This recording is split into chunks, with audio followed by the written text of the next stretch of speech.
Thank you. Hello, InstaSpeedathon. It's great to be back doing live events again. My name is NickRPGreen, sometimes called DadRPGreen. My newborn son celebrated 5 months old yesterday. Woo! So yeah, it's nice that the wife has let me get away from her and the baby to do some live speedrunning again. This is Metal Gear Solid: The Twin Snakes. If you've never heard of Metal Gear Solid: The Twin Snakes, why would you? It's not one of the most popular games in the series. The Twin Snakes was a remake of Metal Gear Solid 1, the PlayStation original, but it was only released exclusively on the GameCube. It was directed not by Kojima, but by someone else, the name eludes me. And as such, it has a very different cinematic direction. We won't get to see much of it because we'll be skipping all the cutscenes, but let's say it's a little bit more bombastic and over the top than the original, and has garnered a bit of a reputation as a bit of a meme in the series. But it makes for a fantastic speedrun. It is essentially Metal Gear Solid 1 rebuilt using the Metal Gear Solid 2 engine. And Metal Gear Solid 2 is heralded as one of the best PlayStation 2 games of all time. So we at least have that going for us. Now, we've had 2 incentives for this run. First of all is the tuxedo incentive, which, as you can tell by my lovely attire, got met. Thank you to everyone who donated to that. The other incentive is the Merrill versus Otacon incentive. Where are we currently at anything for that? No, we're currently at 0 and 0, but I'm assuming, does that happen at the end? So that can be donated to during the run? Yes, the final cut-off for that incentive is when I defeat Sniper Wolf, which is about 25 to 30 minutes into the run, so you've still got a little bit of time to get some donations in to see that.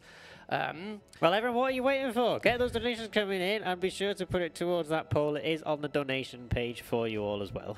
If you need a little bit more information on what they are, Otacon is Gotta Go Fast. Merrill is Nick's hand suffers. If you know the game, you'll know what I mean. If you don't, it'll be a nice surprise for you. So anyway, let's get this thing started. Before we get started, though, I just do want to shout out, I think we got Heidi Hi Hi in the chat. And she did say, don't worry, you're on baby duty when you're back. That's my wife, if you can tell. I could tell, don't worry. So, shout outs to Heidi Hi Hi. Shout outs to moms everywhere, everybody. Shout outs to moms. Right, so, without further ado, give me a countdown for when you want the timer to start, and we'll get the timer started. All right, so we load a previous save because the tuxedo incentive got met. We're playing on the normal difficulty, and I'll explain a little bit more why in a bit. Radar type off, I'll explain that a little bit more. And game start in. Can we get a big countdown from the room? 3, 2, 1, go! Loving the enthusiasm. You better be ready. There is audience participation in this run, so get ready. Right, we're gonna skip the cutscenes. And straight off the bat, we are going to get one of the newest glitches, tricks, speedrun tricks in the game. This was only discovered, I think we're about to come up to the 1-year anniversary of it. It's called the Prozac skip. Thus called because it was discovered by a guy named Prozac. He actually discovered the trick in Metal Gear Solid 2, but it took a little bit of time for us to discover that it could be used in Metal Gear Solid The Twin Snakes as well. What we do is we go up against this wall, throw this magazine. Oh, got it wrong. Come on. There we go. And by throwing the magazine like that, we've extended Snake's hitbox so that he hits the cutscene trigger on the other side of the barrier, thus skipping a 1.5 minute wait for that elevator to come down. Wow, tough crowd today. There is one more use of that trick. Well, there's actually 2 more uses, but the final use isn't very helpful. Which makes sense because it's the one use of it that I discovered. So as you can see, Snake is now suited and booted in his tuxedo. We're going to run over here, grab these chaff grenades. That triggers an alert. That should be fine. avoid this guard. He's probably going to shoot me. We'll roll into him and then start mashing. So you'll notice in the bottom right-hand corner of the screen as we move through here, the M9 is flashing on and off. That's because I'm equipping it and unequipping it quickly. The reason for this is it resets Snake's crawling animation and is slightly faster as a result. This is mandatory in this section because we need it to be a guard pattern in the upcoming room. So whenever I'm crawling, you'll see me quickly equipping and unequipping whatever weapon I'm carrying. I said that we play with radar off. There is no radar in the top right-hand corner. The cutscene before the previous room, so where Snake came up the elevator and was looking at the hind, there is a very short cutscene that plays where Mei-Ling, your data analyst, explains how the Soliton radar works. If you don't have the radar on, that scene doesn't play, and it saves you a grand total of 7 seconds. Every second counts in a speedrun. So we are going to head downstairs to B1, where we're going to meet up with Donald Anderson, the DARPA chief. If we were playing Metal Gear Solid 1, there is, of course, the very famous vent glitch. That is not available in the Twin Snakes, so no big, massive boss skip. One day we'll find it. We've already determined through using cheats that if we could get to the other side of the torture room door, which is the first door in that room that I passed, it absolutely would work. It would be fine. We could have an any % run the same as the original. But in game, we've so far not found a way to get to the other side of that door. Skip this little cutscene here. I can't remember. That's either Snake looking at guards or Snake looking at Meryl. I think it's Snake looking at Meryl. So again, mashing that chaff grenade to speed up my crawling speed. So the Prozac skip, we've got one more use of it in here. In here's a little trickier. So if I don't get it right, I'm hoping I will. I'm also using chaff grenades instead of magazines now, and the timing's slightly different for those. But we'll give it a go. So instead of waiting around for Meryl to come and unlock the door, nope, that failed. And that failed. Never mind. All right, we'll do another trick then. There is a backup trick here. This is called the SOCOM roll. We don't really use it much anymore because the Prozac skip gets us out of this door quicker. But it's an old trick that got found during a speedrun tournament of this game. What I do is I hold the pause button here to create a pause buffer. And what I'm going to do is I'm going to roll immediately after I unpause it. It didn't sound like I grabbed the SOCOM. There's a SOCOM in this room, and if you can grab it, it speeds up this fight just a little bit. I don't think I did. I did not, because there it is. All right, so first guard rush. Oh.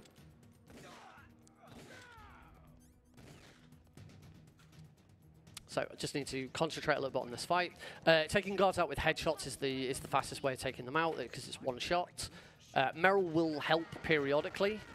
There's quite a bit of RNG in this fight, whether Meryl will help, where exactly the guards go. We try and manipulate them as much as we can with our positioning, but hopefully if I can get into a good position, take that guy out, and now stand here, I should be able to take them out as they come through the doorway. Let's grab some more ammo. There we go. That's better. So yeah, I'll just wait for the guards to show up. Got one more guard coming here, so take him out, and 2 more guards here. Oh, I missed that one. Quickly, I need ammo. Got it. So that's the guard rush. A little messy, but persevere. Now we're going to be heading over to our first boss of the game. This will be the fight against Ocelot. Now, if you've played the original, I'm going to assume that there are more people in the audience that have played the original than have played this. In the original, the fight against Ocelot is a cat and mouse game where you run around in circles trying to pick each other off. If you're a speedrunner, it's 2 grenades and he's dead. But in this, they kind of messed this fight up a lot.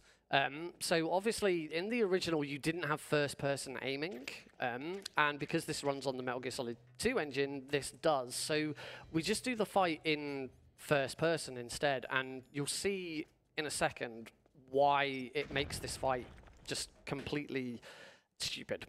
And it is the same on every single difficulty. So we'll just lay some C4.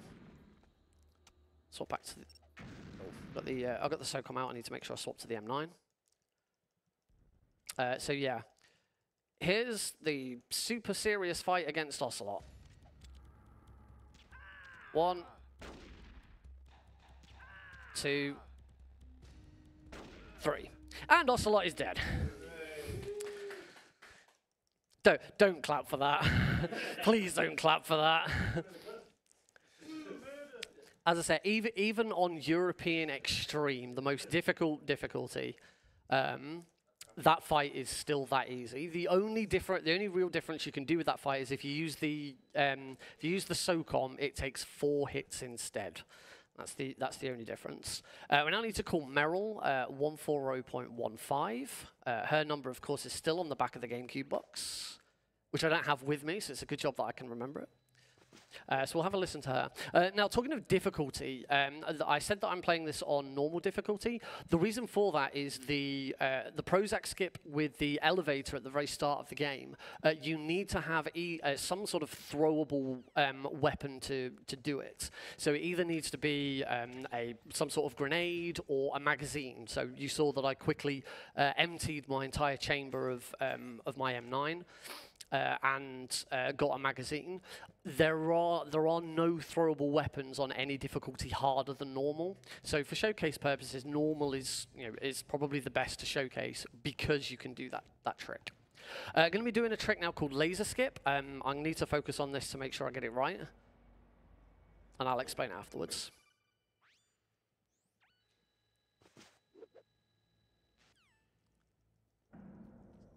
So I have to be very fast here. Yes, gotcha. I'm going to play it safe and shoot the last one. So there are invisible lasers that move up and down there, and by running around that corner very quickly in that roll in that precise moment, we skip the first 2 lasers and saves quite a bit of time. All right, you could have clapped for that one. Next boss is the tank, and the M1 tank is actually a massive improvement over the original.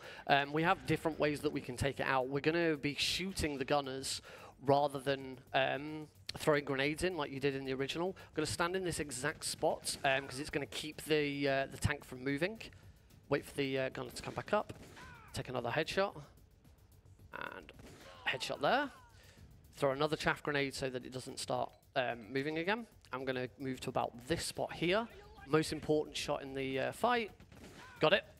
We now turn over to the left so that the gunner is forced to turn. Shoot him in the head. And one more shot. And that is a spot-on tank fight. Again, the same kind of thing in most difficulties. But you know, timing changes a little bit. Another little trick. This is doable in Metal Gear Solid 2 as well. It just doesn't have a use. There we go. We just skip that door. Throw a chaff grenade there. Chaff grenades are really useful in this. I got spotted by that guard, but he can't call an alert in on the radio because of the chaff grenade that I threw. So it's just a nice, quick way of getting through this room. He's going to run away. Bye-bye. And we're going to head down to B1. The only reason we're here in B1 is to quickly grab the Nikita. We are hopefully only going to fire one shot from the Nikita the entire game.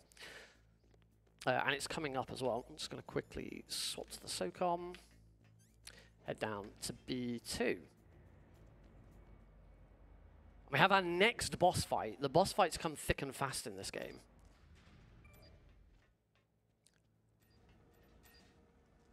So the next boss is the cyborg ninja.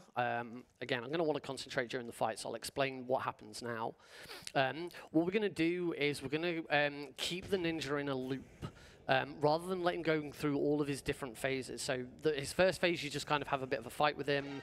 Then in his second phase, oh, okay, I'm going to have to fire a second Nikita. I'm sorry, guy. I lied. I said we'd only fire one Nikita, and I've clearly just fired a second one. I feel so bad. I'm so sorry. These stupid cameras. Please don't shoot. There we go. Got there in the end. So that, of course, blows up the unit and the electric floor. So yeah, instead of allowing the ninja to go through all of his different phases, and with each phase he goes into, there's a small cutscene of dialogue that plays, and we want to avoid that. We're going to do a loop to keep him in his first phase until the very end of the fight. To do that, all we've got to do is shoot him in between sort of attacks, so that he kind of resets that phase. You'll understand how it works, because it's pretty clear what happens. The other thing I'm going to do is whenever I PPK him, I'm going to switch to the Nikita when I kick, because it does slightly more damage. Oh, I got a little too close to him. There we go. You can also see that Snake was not the only one to receive. Snake was not the only one to receive a costume change. The ninja, now I think the ninja looks like Vision from the MCU, but most people say that he looks like Spider-Man, but no, he doesn't. Again, the same costume change applies in the original. So yeah, we're just going to shoot, reset. He's going to move. Switch to the Nikita to get the Nikita kick damage. Kick. Oh, I got a bit too close to him again. I just need to. You can't beat him in this first phase, so I still need him to go into phase 2.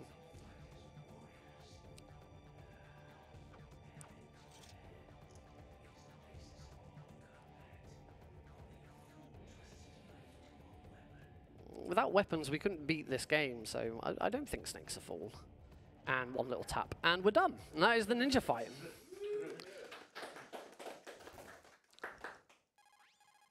We're now greeted to the longest set of codecs and cutscenes in the game.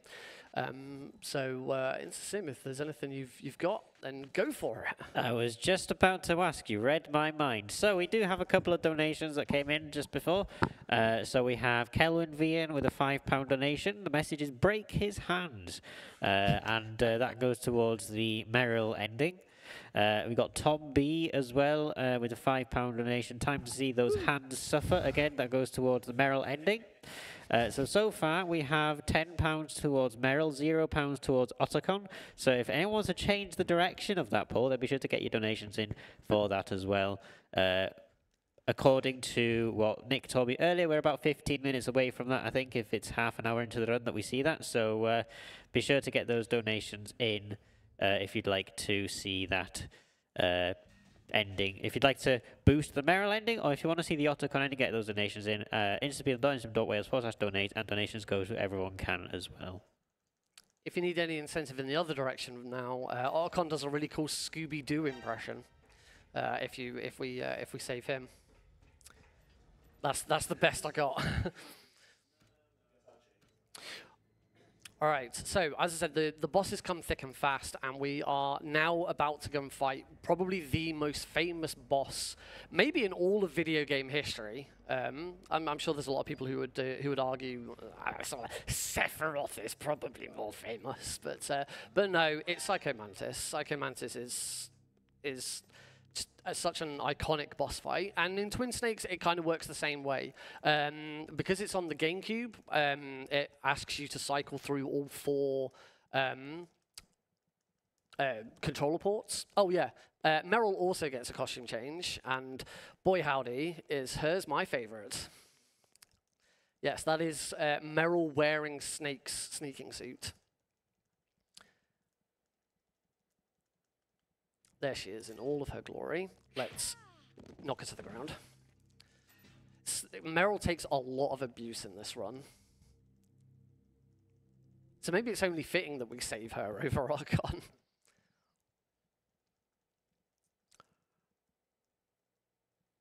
So first we're going to knock her out.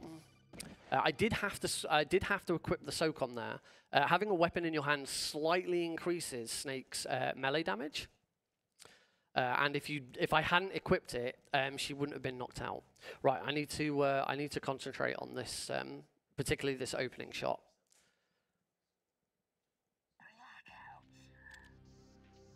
Oh, well, that's not even close to being right.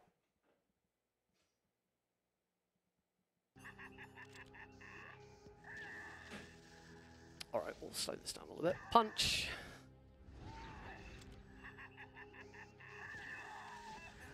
Oh.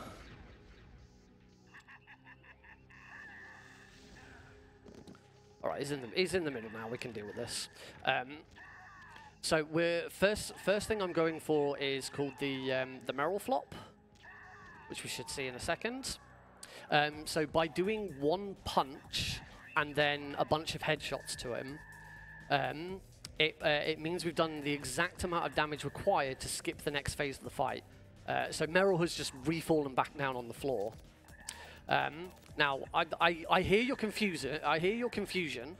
You said, Nick, you said headshots. You didn't do headshots. You shot him in the leg. For some reason in this fight, and nobody knows the reason why, Psycho Mantis's right leg is coded with headshot damage. So in that case, I shot him in the head. I'm going to shoot him in the head and the leg one more time to finish the fight. Should be able to finish it nice quickly here. Oh no, that was not a headshot. That was. And that is Psycho Mantis. Yeah. Oh, and it's only his right leg. Shoot him in the left leg and he takes normal damage. But for some reason, his right leg is coded as headshot damage. Nobody knows why. And shoot him in the right leg is far easier than trying to shoot him in the head. So, moving on. We now go through the caves, and I should warn you, we are getting close to the incentive being up. So what's the SOCOM? Unfortunately, we're going to shoot these wolves. Sorry, doggos, but they will attack Snake. Meryl gets her final little bit of abuse. We're going to do a small trick called the Meryl roll. Oh no, no, Snake, you're going to aim at the dog. No. So what I was supposed to do there, and it's random what the dogs do, what I was supposed to do there is just shoot Meryl to avoid her from starting that bit of dialogue, and then roll into her, knocking her out the way so we can get through. Unfortunately, sometimes the little dog can follow you, and instead of Snake aiming at Meryl, he aims at the little dog. This is exactly what happened there. So Meryl takes no further abuse from us. Unfortunately, she's now going to get shot instead. Not by me. So this is the sniper wolf fight. However, Snake doesn't have a PSG-1 or a sniper rifle, so we do have to go back for it. Now, if you remember back in the original game, at this point you would have to go all the way back to the armory in the tank hangar, so back through the nuke building, across the canyon where we fought the tank, and through the tank hangar, down the elevator to the armory to go and get. Oh, the doggos have left me alone. Thank you, doggos. No, leave me alone. Oh, that was close. All the way back to the armory, and Twin Snakes is no exception. I'm kidding. I'm kidding.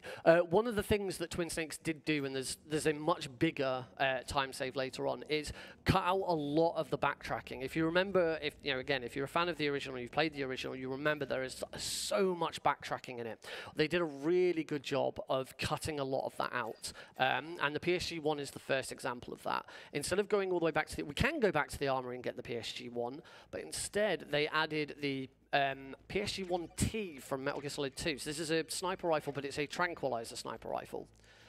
So we can now fight Sniper Wolf without having to go all the way back.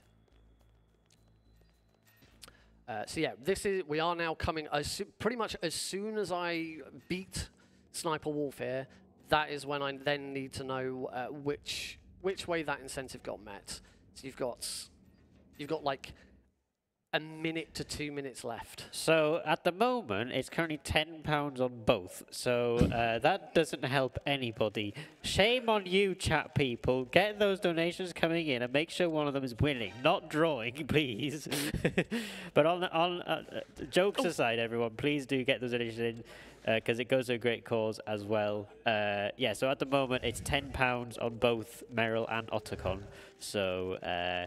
Yeah, please keep those donations coming in, and if you want to see one of those win, I mean, it'd be much easier for us to choose which one actually wins when we actually see which one wins. But you know, keep those donations coming in as well. The link will be posted in the chat in a minute as well. Now this fight, there isn't really a speedrun strategy with this. It is just do the fight well. She takes more damage from headshots. She's being nice to me. There's a lot of RNG in this fight as well with where Wolf goes to. She's going to hide behind that pillar. So I'm just going to quickly grab some ammo and step forwards a little bit. She's going to be left or right? Left. Oh, I'm too high up. There we go. That was, for the RNG that I got there, that was pretty good.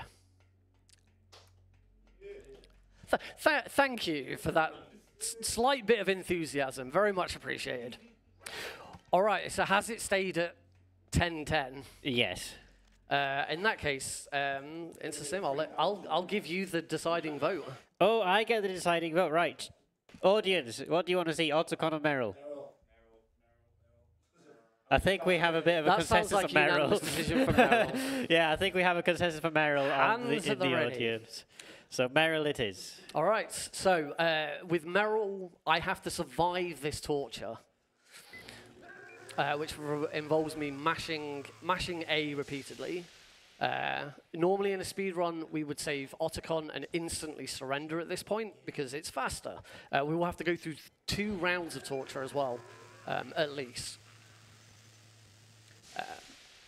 I should say I said destroy my hands. If you remember, again, we always compare this to the original. In the original, this was torture for the player as well. It was extremely difficult. They made it a lot easier in Twin Snakes. So it's really not that bad.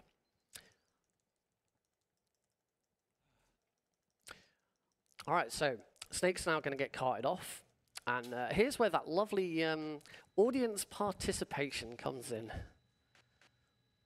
Because in this section that we're now in, there's not a lot we can do. We are stuck in a torture room. We just have to hang out. But there is a prison guard in here, a very famous prison guard called Johnny Sasaki, and he's going to patrol the room. And every so often, he's going to sneeze. We don't want him to sneeze.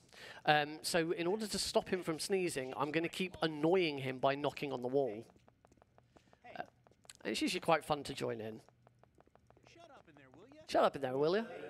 Hey. Hey. Shut up in there, will you? Shut up in there, will you? Shut up in there, will you? Hey. Hey. Hey. Hey. Hey. Hey. Hey. Oh, he sneezed. Okay, that's the end of that. Wow, tough crowd today.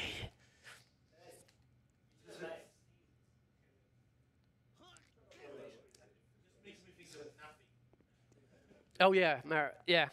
If we were saving Otacon, that'd be it. But no, he goes for another patrol with Merrill.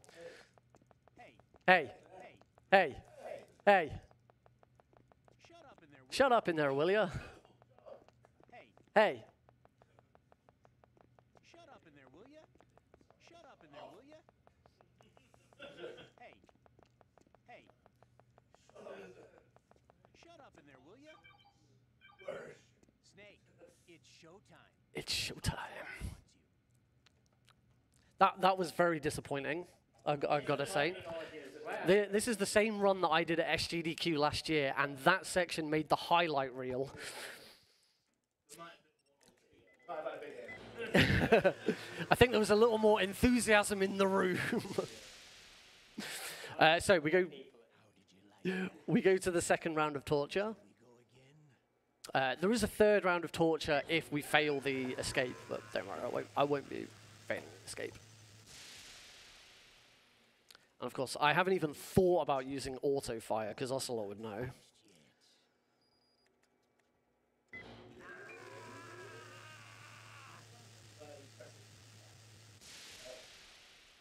there has indeed been cases of players who have been able to mash so hard that the game thinks they're using auto-fire.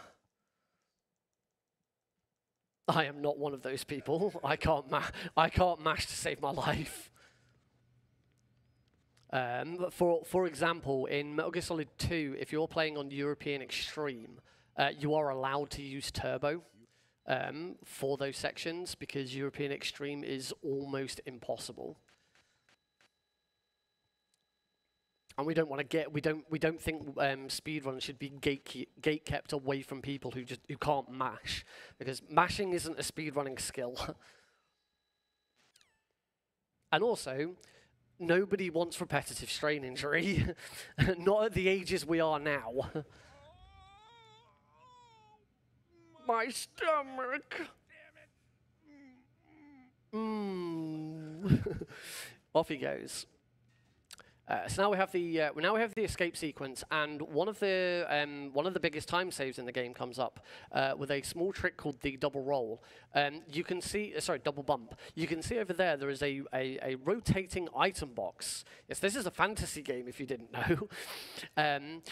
The aim of this trick, here comes Archon. The aim of this trick is to get that box before Johnny is either incapacitated or runs back to the bathroom. And we do that, as I say, with a small trick called the double bump. It's a one-time only trick. If I get it wrong, I can't try it again. And it saves about 40 to 50 seconds if I get it right. So, wait for Johnny to come back.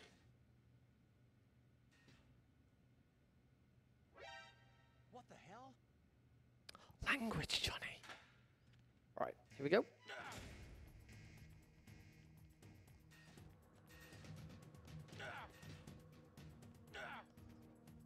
Oh, and I missed it. I missed it. It is a very, very tight roll. So, Johnny runs off to the toilet. And him running off to the toilet there, that triggers the next story flag. If we could grab it and get out before he runs off, it skips that story flag, and the game thinks that Snake is still in prison and captured. There is a cutscene coming up that doesn't play if that story flag hasn't been set. Unfortunately, it will play because, obviously, did not get that trick right.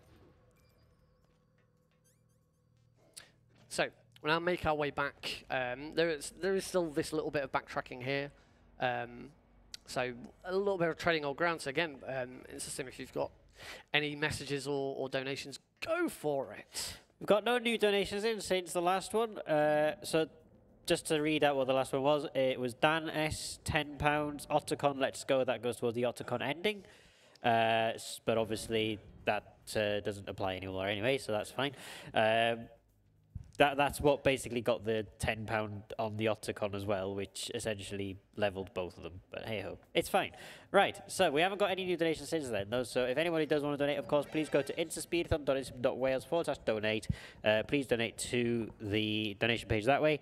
And you can... The donations that you see on screen, the total you see on screen is the eventual total we will be donating to Everyone Can. So it's obviously subject to some terms and conditions that are listed on the page about how the donations are then donated to Everyone Can at the end.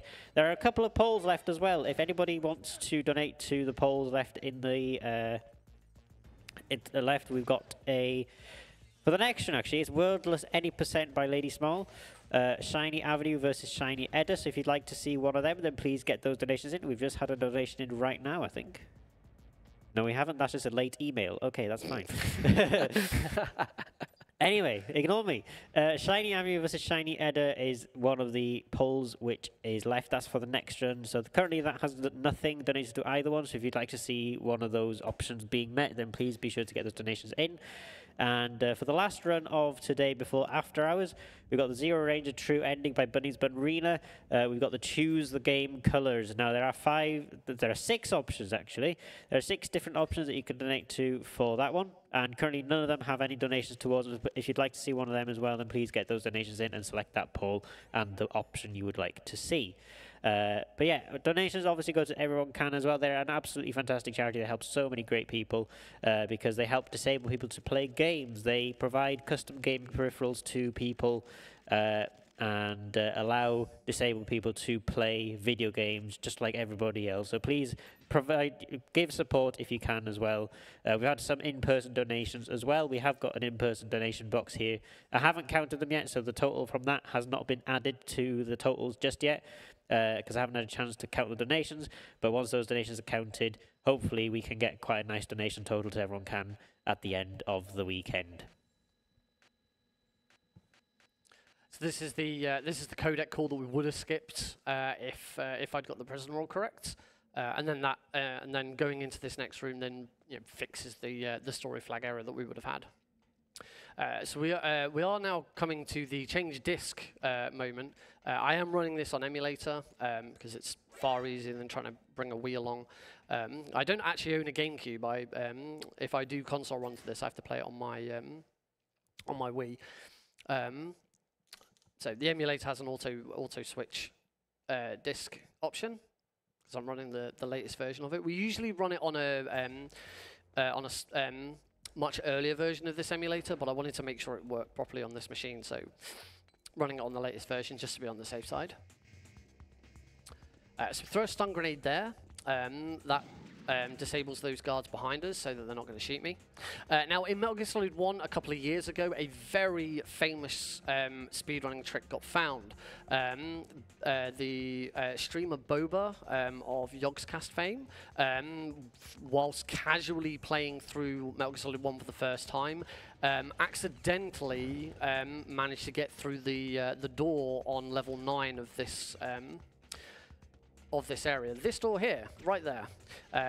Normally it is frozen shut, and in this case it is frozen shut. And yeah, she managed to get through it by accident. The speedrunning community was alerted to it, and we then recreated it. If you want to learn more about the Boba skip, there is a very, very good video on YouTube documenting how it was found and how it blew up afterwards. It's made by some small creator called NickRPGreen. It's an alright video. Yes, it's the video on YouTube I'm the most proud of, and it has been very well received as a result. So yeah, if you do want to learn more, go and check that video out. Unfortunately, the Boba skip is not doable in Twin Snakes. Again, through using cheats, we have discovered that if we could get through that door, then it would work. The game would continue on as normal, and everything would be fine. Unfortunately, in-game, we've tried the Prozac skip, we've tried the same tricks that the Boba skip used, and nothing works. So sadly, no Boba skip for us Twin Snakes runners. We do have to do the rappel, but thankfully the rappel is far easier in Twin Snakes than it was in MGS1. In fact, because of the Boba skip, I don't even think I can remember the rappel in MGS1 anymore.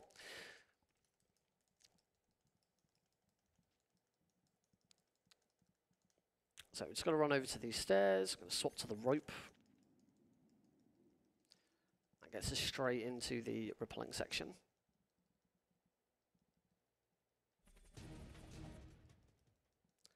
So during this rappel, we're being shot by Liquid Snake in his hind D. And it's exactly there is one tiny bit of RNG in this, and if RNG goes our way, it saves half a second, if that. So we're going to run down to here. RNG, that steam vent is the RNG, so we do not get the slight time save of that steam vent not being on. We're going to hop down here, and then do a little thing where we bump and Snake just drops down. And that's the rappel section. So very, very, very straightforwards. There's some guards at the end of this walkway, and they have rifles that can shoot you backwards for some reason. So I'm going to try and do a shot in the dark. Got him. Headshot. Killing one of them causes the other two to run away and run back. So whilst they're running away and running back, we throw a stun grenade, and that takes those two out. Grab the stinger, because we'll need that. And now into the communication tower. So we're going to run down and back up again. There's a very, very small time save that we do here. If I've got no weapons equipped when going up and down stairs, I mash the A button, which is normally shoot. And for some reason, it kind of causes Snake to walk up the stairs weirdly. It's barely noticeable and saves barely any amount of time at all. I think it's like most used in one VR mission in Metal Gear Solid 2 or something like that. So, as speedrunners, we don't normally save Merrill. And when you save Merrill, Ocelot puts a timed bomb in your equipment. He doesn't do it if you save Otacon. It's been a while since I've saved Merrill and completely forgot that that time bomb is in my inventory. So I have to just quickly rerun going downstairs. Thank you, thank you. Is this that never happened before moment? I'd love to say that that's a. I'd love to say that that's an it's never happened before moment, but unfortunately not. The very first run I did after the Boba Skip got found, the same thing happens in the original Metal Gear Solid 1. And I did a very easy PC run, which is the fastest version of Metal Gear Solid 1. And it's the only version of Metal Gear Solid 1 where you actually save Merrill, and it's faster. There's all sorts of reasons for that, and I won't go into why. But yeah, I completely forgot about that and did die to the bomb. Still got the world record because I'd saved like 2 minutes doing the Boba Skip. And it's now my most viewed video on YouTube, and it has that really, really dumb error in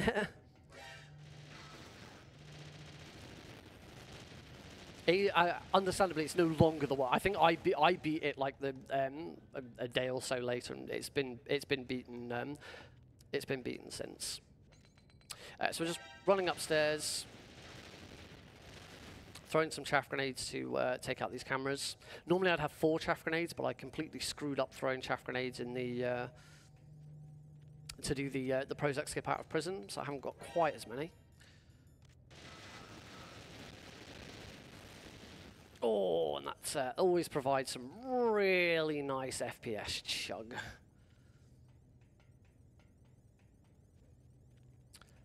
So we're now going into our next boss fight, and this is, quite honestly, this is the worst boss fight in Twin Snakes. It's not particularly difficult unless you're playing on like European Extreme. Sorry, not just Extreme. There is no European Extreme in Twin Snakes. But there's a lot of RNG. It's quite annoying, and the Stinger does not lock on to the Hind D very well. But we'll give it a go. So the Hind is just going to go around the map. We're going to follow to see where it goes. It's also really dark. It's another thing that this game doesn't do very well. The lighting is very poor. Where's he gone? There he is. Lock on. There we go. Hopefully that hits, and it did.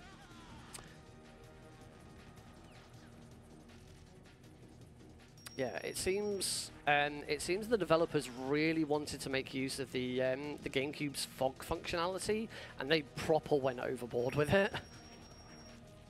And of course, because we normally you'd have a radar to help see where the Hind D has gone, but we turned that off to save 7 seconds at the start. So we don't have that luxury either. Where's he gone now? Oh, missed that hit. Oh well. Right. 1, 2, 3, 4, 5. 1, 2, 3, 4, 5. 1, 2, 3, 4, 5. I think that hit. Yes, that hit. Lovely. So he's now going to go into hide and seek, and it's really easy to get one shot off on him. I need to kind of fire a second blind shot to try and hit him as he descends again. And this is where the annoyance with this fight comes in. It's complete RNG how long he stays down for. So you're completely at the will of the fight. Land. That hit landed. That's good. If he's in that corner, he stays up a little bit longer, so that wasn't that impressive. Here he is. 1, 2, 3, 4, 5. That missed. Well, it did actually hit him, but his iframes had already kicked him. So this is just the annoyance with this fight. It's going to be behind the building, so I'm probably not going to get a second hit off. Nope. No, he is not being kind to me. Can I get this hit? Nope, that hit didn't land either. I'd say a combination of his iframes kicking in very quickly, the stinger not locking on very well. It's a really janky fight, and every runner hates this fight. But the fight is now over. We're just waiting for him to actually crash. Stand here so that we don't get hit by this missile that's incoming. Kaboom! And that's the Hindy.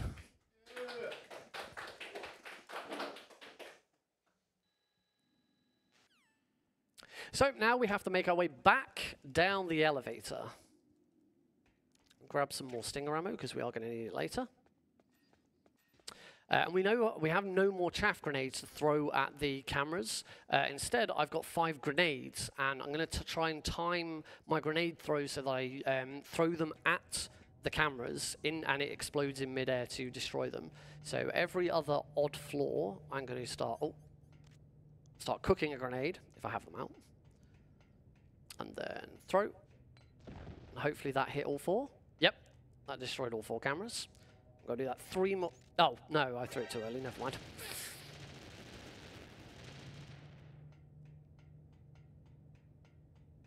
Right, try again.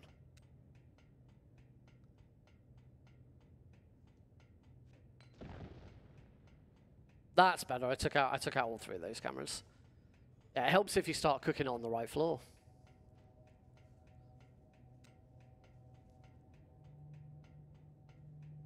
This is what a 5-month hiatus of looking after a baby does to all of your speedrunning skills. You just forget everything that you've done.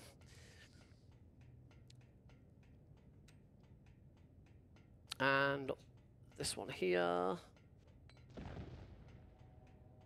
Yep, took that one out. And that was the last one.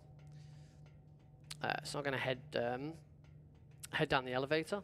There is a Prozac skip on this elevator. It's the one I found, but it saves no time, so it's not worth doing. Now we have the 4 Horsemen fight. This is quite a staple in the Metal Gear series. It was in there was a version of it in Metal Gear 2 Solid Snake as well. Let's if I actually hit the right button. This one's really easy. We have a very, very simple trick to defeat these 4 guards. You see, the C4 that I'm carrying in my hands will kill them, but it won't kill Snake.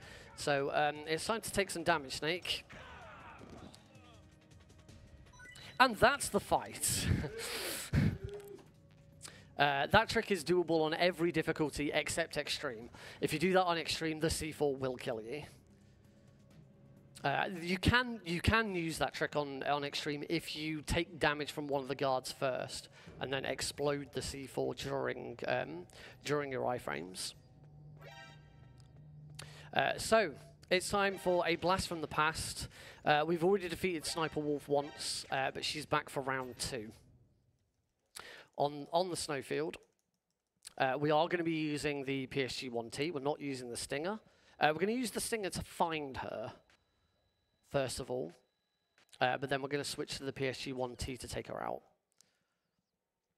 So I'm going to move over to the left and stand on top of this ammo here, so it replenishes my ammo. There she is. We're hoping she's not going to go. Oh, I haven't used diazepam. Pentazamin. Don't do drugs. So all I'm going to do is just try and follow her. Hopefully she doesn't go behind this snowdrift to my left. Again, very RNG fight, but it's massively improved over the original. Oh, didn't reload quite quick enough there. But yeah, we're completely at the will of where she goes and which tree she hides. She's not being very nice to us. Come on, Wolf, come on out. And she's going behind the snowdrift again. There we go. Pop to the head. One more shot. There we go. Probably the best I could have done in those circumstances. If you get the right RNG, that fight can be over in 10 seconds. All right, so we are getting close to the end of the game now. There's only 1, 2, 3 more boss fights to do. We are heading down into the final depths of Shadow Moses Island. No disc change here at the blast furnace because we already did it. The blast furnace is another room that kind of loses a bit of its edge due to the MGS2 mechanics. Rather than going around the whole room, we can just drop down using the hanging mechanic and go through the small boiler room. And also say goodbye to the blast furnace. Unlike the original, we will not be returning.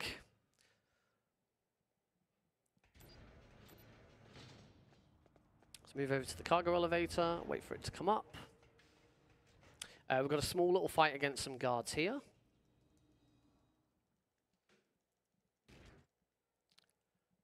And the easiest way of taking these guys out is just some quick headshots. Take him out. Take him out. Take him out. Pretty straightforwards. Get ready for our next boss fight against Raven. Now, Raven is an interesting fight. On very easy, it is a meme. On easy, it is a meme. On normal, it is a meme. On hard, it is a meme. On extreme, it's the hardest fight in the entire game. I've always said with the difficulty differences in Twin Snakes, if you can run very easy, you can run any difficulty up to hard. It is not a very difficult game, and as I say, anything up to hard, you'll be absolutely fine. There's little things that you have to change and learn, but it really doesn't get that much more difficult. Extreme is very different. Extreme is not a fun run at all. As I say, Raven goes from just being a joke of a fight to the hardest thing in the entire game, and I hate it. Shoot that crow. Punch that crow, why not? There's a little Legend of Zelda reference there. If you do punch a crow with good time, the rest of the crows come and attack you. Similar how if you hit a chicken in Ocarina of Time. Okay, so here is Raven. Keep your eyes open, because blink and you will miss this fight. We're just going to run to here, swap to the Stinger, and just tank his shots.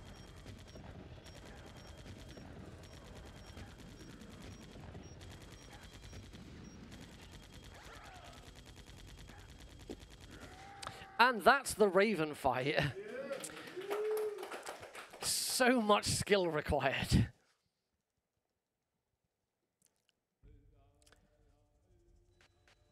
Don't worry, we've still got Metal Gear X, which requires maybe a tiny bit more skill.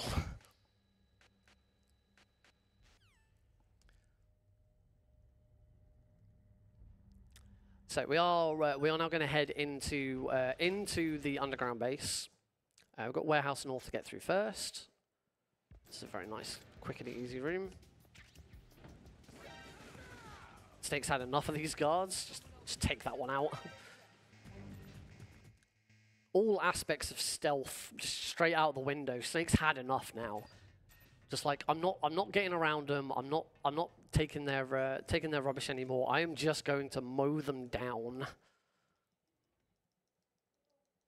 A little time save here. As you progress around this room, Otacon will call you. We discovered in both this and the original, you can call Otacon yourself, and it speeds it up because you're not constantly opening and closing the codec. It doesn't save any time in Metal Gear Solid 1, just because of the way it works. But in Twin Snakes, it is far quicker to just call him and get his 3 conversations out of the way.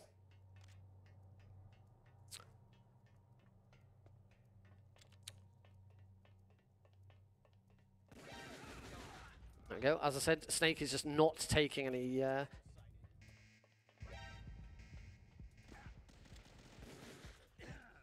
Whoops. So these guards just Pain. There should be one more guard somewhere. One more normal guard. He seems to have disappeared. Oh, well, we'll come back for him. So we come across Ocelot and Liquid in the control room. Snake's going to have the POW key shot out of his hand. We're going to have to go down and get it. The card has been eaten by a rat. We're going to have to go and kill the rat. Luckily in Twin Snakes, the rat is always in the same place. In the original, it's RNG, but we lose that RNG moment in this. I'm going to hop over the fence. Snake grabbed. There were a couple of frames in that grabbing animation where Snake won't grab that rope.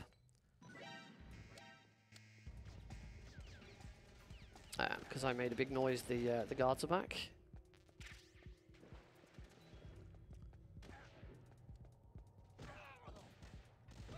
Take those guards out and just run. Leave me alone, guards. So there is still that is the last normal patrolling guard. So hopefully any noises and stuff I make now. Oh no, there's that one as well. Any noises I make now, the guard, I won't get an alert because the actual normal guards have been taken care of.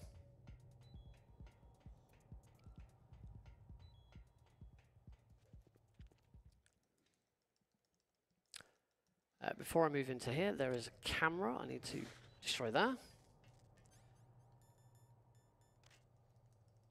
And we start putting in the POW keys. Now, again, comparison to the original. If you remember, at this point in the game, you'd have to go back to the warehouse to freeze the card key. It takes 61 seconds for the key to freeze. And then once you've done that, you bring it back, and then you have to go all the way back to the blast furnace to heat the key. Again, 61 seconds to heat the key and all the way back. Luckily in Twin Snakes, as I said with the sniper rifle, they got rid of a lot of the backtracking. And as a result, this section is much easier. I'm going to take this guard out so that he doesn't hear me shooting. There we go.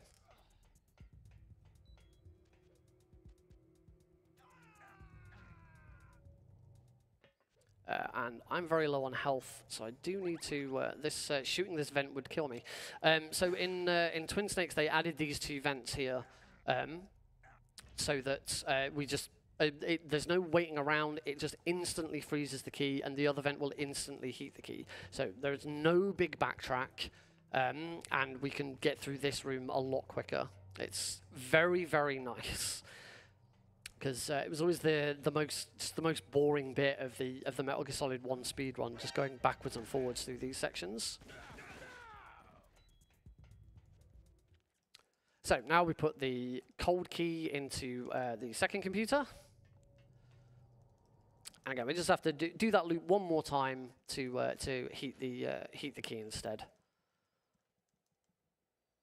So again, now's a good time for InstaSim to hop on in. Hopping in. Hang on a minute. I'll just check if we've got any donations. I don't think we do. No, we don't. We don't have any new donations in. But if anybody does want to donate, then go to instaspeedathon.sim.wales/donate, and be sure to put your donations in through there. And any donations that do come in, I will read them out periodically during the stream today. Donations will also go to Everyone Can, subject to the terms and conditions on the page. Basically, the total you see on the screen is the eventual total we'll be donating to Everyone Can. Currently, that total is £136.70. Does not include in-person donations yet, because I haven't counted them.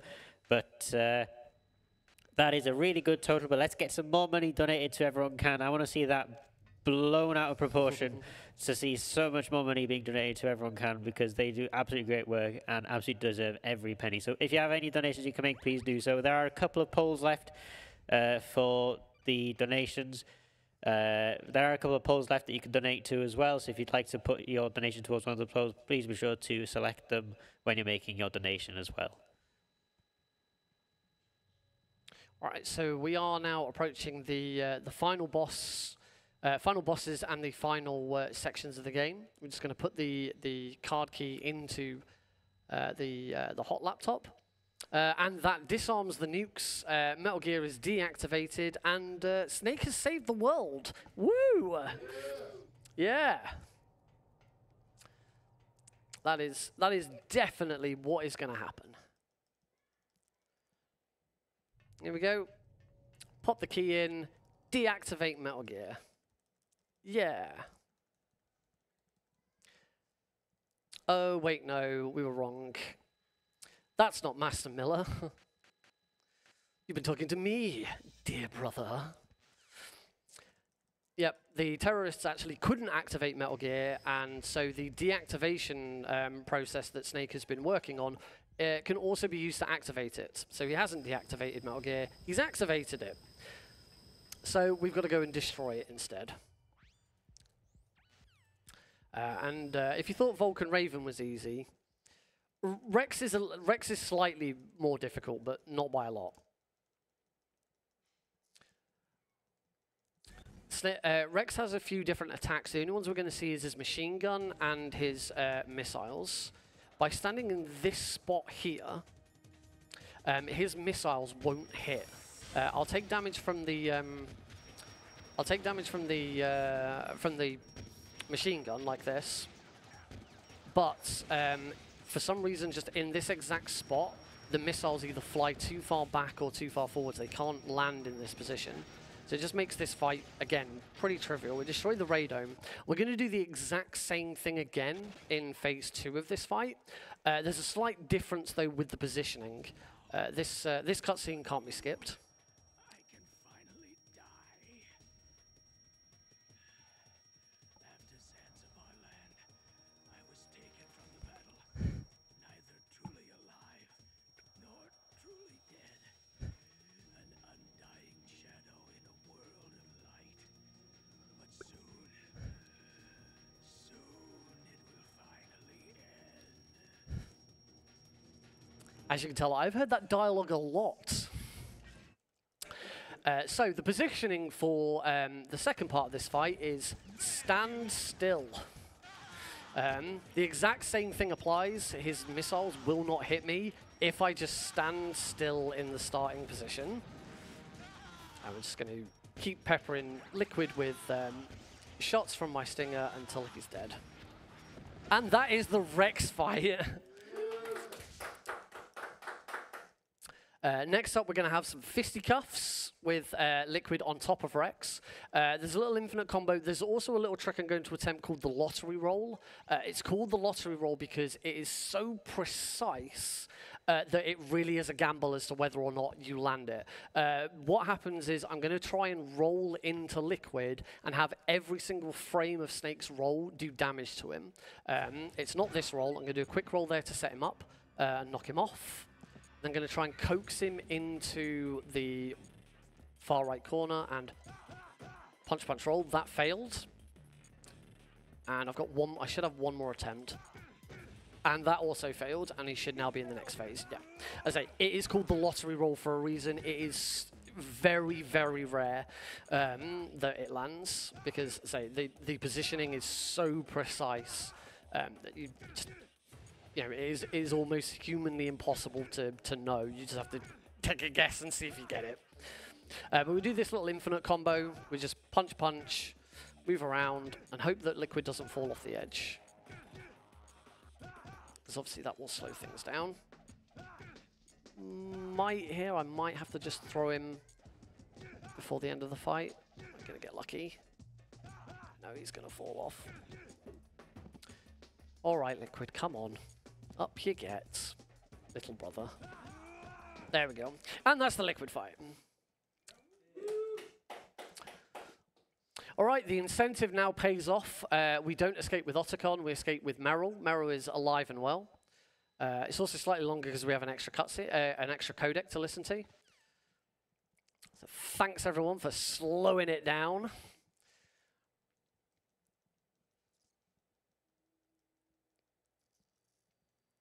Hurry! But we do get to see more of Sneaking Suit Meryl, which I'm not disappointed by.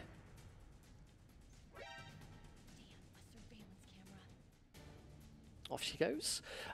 Say hello to the dumbest guards in the whole series. Yep, that's all he's going to attempt. There's no tactic that he could try that might allow him to shoot Snake. All right, maybe a grenade would work. Right, and we need to shoot these barrels. Enjoy the lovely, lovely frame rate lag fire that we're going to encounter. And this is the final section of the game. We are getting close to time. Got about a minute and a half, I think. So we're going to come up against a couple of checkpoints, take out the barrels, because it's the quickest way of taking these guards out. Second checkpoint coming up. Just a few more guards. Oh, I'll take that guard out since I've been moved over to him. That barrel takes those two out.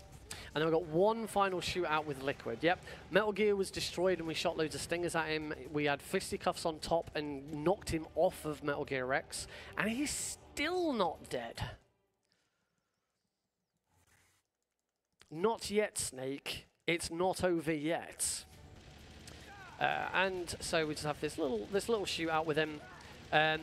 He does have a health bar. You just can't see it. So we do have to do a certain amount of damage to him. There are couple of opportunities to get some like bonus shots in. They're quite difficult in Twin Snakes. Oh, missed that one. He has a lot of iframes in this fight. But we get through reasonably easily. Oh, come on, Liquid, play nice.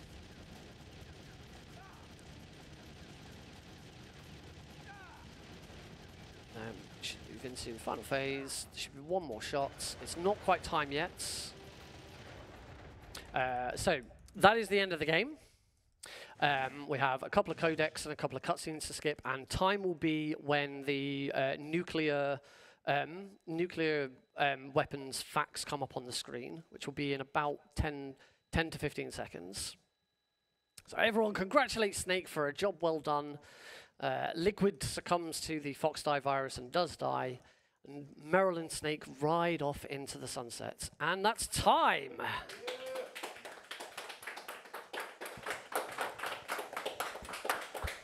At the end of the credits, there is normally a score screen which shows the actual in-game time, but the credits take a decent bit of time, and don't want to hold up the marathon just for watching a credit section. But the in-game time is reasonably accurate. So what was my final time? The final time is 1 hour, 3 minutes and 44 seconds. That's not too, consider we had to save Meryl, which adds on about 5 minutes. That's not too bad. So if that had been an Otacon, it would have been under an hour, and I'm more than happy with that. Excellent. But yeah, that is Metal Gear Solid, the Twin Snakes. There is a huge Metal Gear community playing all of the games in the series, including Survive. I've run Survive. So if you are interested in checking out the Metal Gear series, head over to speedrun.com. You'll obviously find all of the information there. You can follow me on Twitch, twitch.tv/NickRPGreen. And I have Discord server and Twitter and all of that. You know, the normal stuff that every runner plugs at the end of their run. You can find it there. But I will be back. There's a couple of runs in between, but then I'll be back with Mini Ghost for my second run. I'm going to go and get change out of my fancy tux and into something a little more comfortable. But yeah, thank you very much for having me. Thank you to the audience for your participation. Yeah. Or lack thereof, we should say. But no, thank you very much, Nick, for taking part. We are going to go over now to our next run of the day, which is Wordless Any Percent by Lady Small. Smile, I don't know how to pronounce that, I do apologise. But yeah, so we're going to go to that in just a moment. But before we do that, don't forget we are, of course, doing this as a charity event for Everyone Can. If you'd like to donate, then go to InstaSpeedathon.instim.where's/donate. The link does actually show up on the stream every now and again, and I will post it periodically in the chat as well. We have a couple of polls. We do have a poll for the next run that you can donate to if you'd like to donate to that. Currently, there have been no donations added to that poll. So if you'd like to be the maiden donation to that poll, we have Shiny Avenue versus Shiny Edda if you want to just add that to your donation on the page as well. And donations go to Everyone Can as well, subject to the terms and conditions on the page. The total you see on screen is eventually the total we will be donating to Everyone Can. That current total is £136.70, which is absolutely incredible. But let's donate even more money to them. Let's smash that £200 if we can, because that would be absolutely incredible if we can do that. And of course, on-site donations as well will count. I haven't counted them yet, so they aren't shown on the screen just yet, but let's try and get to the £200 total donations to Everyone Can before the end of the day, and let's get some more donations in, everybody. So, thank you, Nick, for the run. Do you have any last things you'd like to say? Any final stuff you'd like to tell everybody? Yeah, as I say, stick around. I'll be back in a little bit with something very, very different, which I'm looking forward to showing to you. Wonderful. Well, we'll see you later, and we're going to go over now to Lady Small for Worldless Any %. So thank you very much for the run, and we'll see you again soon.